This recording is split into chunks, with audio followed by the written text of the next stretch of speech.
Have you ever read something or seen something that sort of just changes your brain chemistry? Like you don't think about the world the same way that you did before? That was me reading this tweet. Land ownership is the original NFT. And I think that's so funny because, there are people selling air rights. Like, what does that even mean, right? We present these pieces of paper that tells us we own the soil and the water and all the animals on it, and it's a little ridiculous. And it got me thinking about why we value real estate and land ownership so much in this country. And this isn't the first time that I've thought about this. I'm a sixth-generation Black landowner. My great-great-great-grandfather, Lewis Baker, is the first in my family to buy land, to work at a pace that was sustainable and for a wage that was fair, to pass something on to his children that was beautiful. And my great-great-grandfather and his brother inherited that land, and they got to experience what the beauty of land ownership can do for you, how it can provide economic stability and new opportunities within education.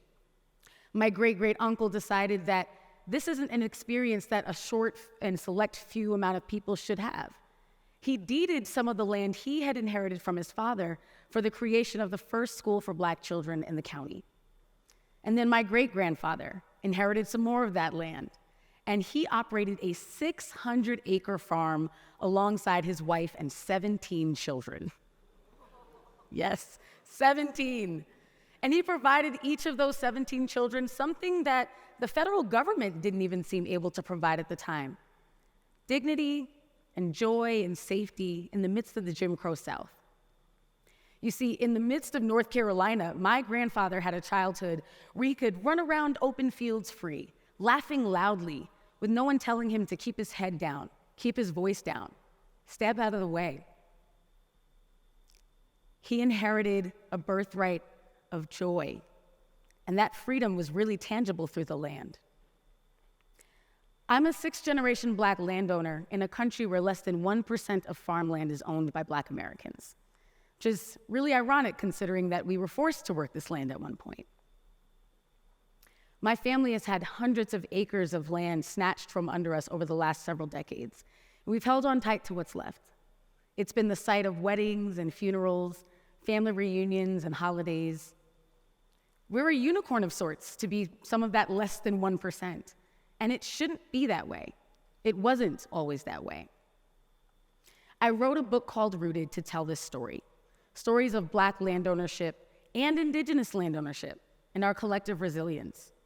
In Rooted, I share that Black land ownership peaked in 1910, but that period was followed by an immense and violent white lashing. White supremacist mobs burned Black towns, harassed Black leaders, and forced Black people north and west, taking the land that they left behind. There's a mountain of evidence that shows that those wealthy and white landowners of the past set up trusts and endowments, and those trusts and endowments are still making capital today. They have birthed and funded the CEOs, corporations, and politicians who control our food, our media, and our housing. And meanwhile, the children and grandchildren and great-grandchildren of those Black landowners and sharecroppers are just as poor and in debt as our ancestors were a century ago. Why did I write this book? Because we need reparations. Reparations is an international framework that allows for truth and reconciliation in the face of crimes against humanity.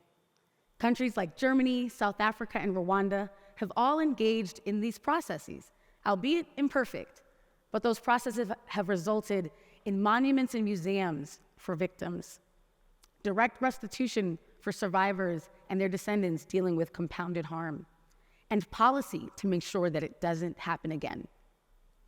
In this country, reparations for chattel slavery in the Jim Crow South could look like eminent domain reversals and land grants, baby bonds and cash payments, public education for all Americans so we understand the legacy of slavery. Indigenous land back could look like the return of federally held tribal lands that are currently sitting as public parks and military bases, the restoration of sacred artifacts, and the eradication of racist mascots. Some aspects of this are currently in process, and there are reparations commissions that are popping up all over the country, but there has not yet been a national investment in repairing the harms of the past. It's almost as if we've been waiting for white supremacy to kind of fade away into the distance, but we're underestimating the problem by doing so. We need a proactive and robust plan. We need reparations. And the numbers don't lie. According to the Brookings Institute, there is a $10 trillion racial wealth gap, and the richest 400 Americans, who are mostly white men, have more wealth than all 10 million Black American households combined. According to a 2019 Federal Reserve survey, the median white American household wealth sits just under $1 million, while the median Black American household wealth is about $150,000. And according to the American Bar Association, one of the more conservative estimates of Black land loss is about $326 billion. This is a lot of numbers, so what am I saying? To put it plainly, a lot of money has been siphoned out of Black America, and we need a transfusion to inject it back in. We need reparations. Again, I wrote Rooted so that we could say this word out loud, reparations, and not be afraid. I think we're approaching it with so much trepidation and fear.